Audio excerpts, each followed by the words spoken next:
So let's talk about how to analyze your paid advertising the right way so you don't get caught up in the wrong things, trying to execute on the wrong things, and just focusing on something that actually doesn't push your marketing efforts forward. So I'm going to use the example of Facebook ads and actually show you how I like to analyze things. Now, this stuff can get carried over into YouTube, Google, TikTok, etc., and even organic marketing. You can look at the same kind of metrics to determine what's working, what's not, what you need to change to get things to work better, and how to grow your business from it at the end of the day. So let's get right into it. I'm using this example right here that we spent a little bit of money on, so I can show you just a real world example on how I would make this campaign better. And first things first, I like to get a good overview of what it is that I have ran, or if this is a client coming to me, or a partner, or someone that just wants some advice. I just look at the whole overview and just try to figure out, well, if there is a problem here, is it a marketing problem or a media buying problem? Determining what problem it actually is first off is actually super important. And media buyers, other marketing companies don't look at that first. They look at all the tactical small things that it could be and the small little buttons and levers to pull, which can help and have initial success potentially. But overall, looking at what is the primary problem here, marketing or media buying, is the best point to start.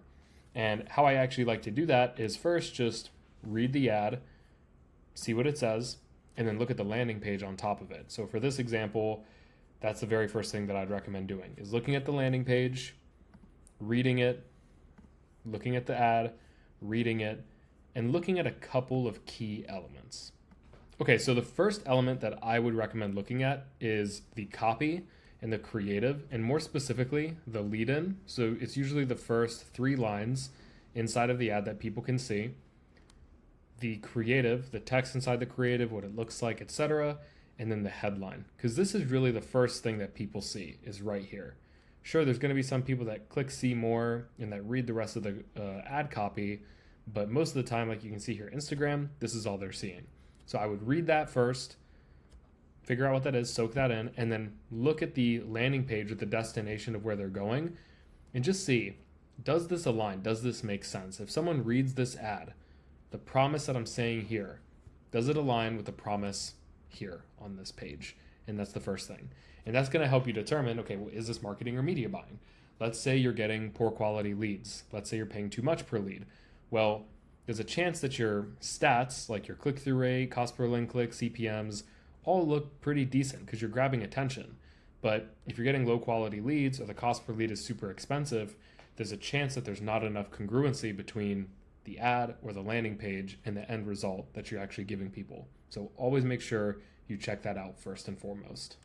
Now, once you determine that if your ad and landing page align or the ad and destination align, that's great. That's something that you can work on. You can work on the copy on the landing page, on the ad, and making sure that everything lines up with each other. The next thing is actually looking at the metrics inside of the ads manager, knowing what they mean, what they impact, and then how you can actually influence them by changing certain things inside of your ads. So what I like to use is this cheat sheet here that we've made, which you can get access to for totally free if you just click below in the description.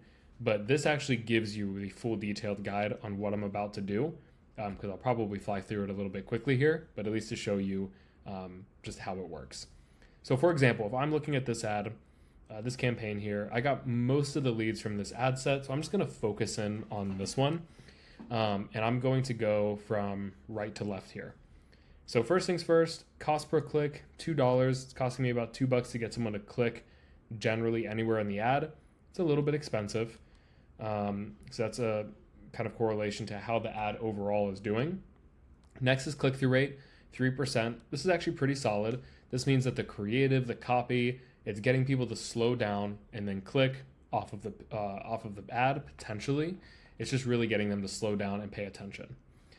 Next, link click-through rate. This is basically telling me, hey, is the creative and copy doing a good enough job at actually motivating people to want to click off?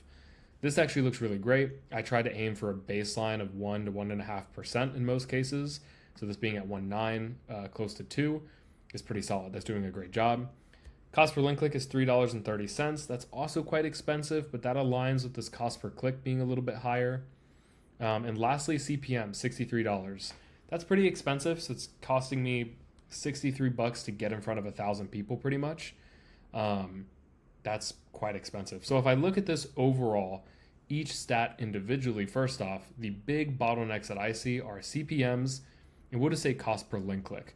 Cost per click is interesting, but cost per link click is really the end all be all for what I would want this to get down to. Because if this goes down, this is going to go down too. So CPM, what can I do here? Well, the first things first, and a lot of people struggle with CPM nowadays, is think about the industry that you're in and then where you're targeting. If you are business coach looking for business owners, very specific niche of people, only in the US, your CPMs are going to be more expensive versus if you were just totally broad, wide open targeting, right? So keep that in mind. It's not necessarily a bad thing. Just know what industry you're targeting, how competitive that field is. The more competitive it is, the more ads that are out there targeting those people, the more expensive it's going to be. Doesn't mean you can't fix it. There are a few things you can do to fix this. One, what I would do is just start testing different interests. So I did that here, and you can see that interest actually drove up the cost per 1,000 impressions. It did increase my link click-through rate and click-through rate because I'm assuming that people that saw this were a little bit more focused on my target market, and because of that, more of them clicked off. And you can see that happening twice here. All of my grouped interests had significantly higher link click-through rates and click-through rates as well than pretty much everything else in most cases. So that's something to look at. The next is Facebook especially, and a lot of ad platforms, drive your CPMs up depending on how engaging the ad is. If the ad is more enjoyable to look at, more engaging, your CPMs are going to go down. So this one here, it's kind of boring, which isn't a bad thing. Once again, I got some results from this, but I think it could be better. So if I look at another ad here, I want to see if I can find one. Okay, so for example, this ad. This is a different objective, so that definitely does impact your CPMs. This is a $45 CPM. It's quite a bit more engaging. Some kind of B-roll in the background. It's got an image element as well as text. So something to consider there as well to help drive down your CPMs. And I've got a full video on CPMs and how to drive those down on my channel, so feel free to go check that out if you want to. So that's the first thing I would do is test some different audiences, test some different angles, and try to get the CPM lower with audiences and different creatives that are a little bit more engaging. The next thing I would do is look at, okay, well, how can I improve and drop this cost per click? Well, the thing is, the CPM being as high as it is, that could be the issue why the cost per click is so high in the first place. If I solve the CPM, it may solve this issue. So I would test one set of ads that are trying to solve CPM. I would test another set of ads that are trying to solve this cost per click.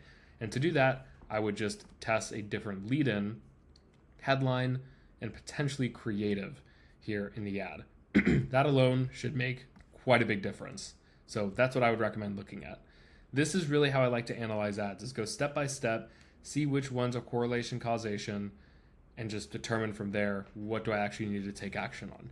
So this is how I'd recommend going through your ads as well as your organic marketing, etc.